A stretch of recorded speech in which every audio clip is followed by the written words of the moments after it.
Hello there and welcome to my channel.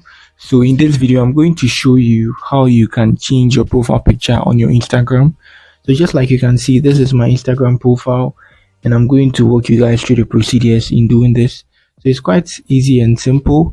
Let me show you guys how to do this. So on your profile, you tap on your edit profile here.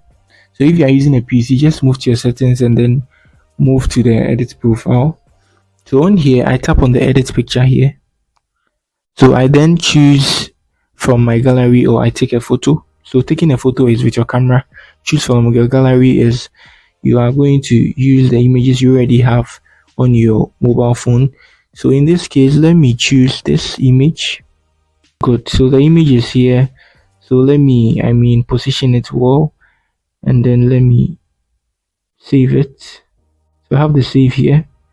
So you can even choose to share it and then it's going to appear on your profile, but in my case I don't want to share it, so I just tap on OK and I'm good to go. So you can see here it's been changed.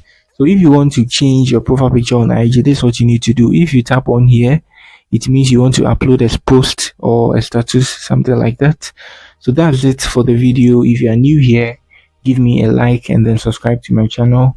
And also if you want more tutorial videos on IG, I have a lot on my channel, you can check them out. So that's it. Peace.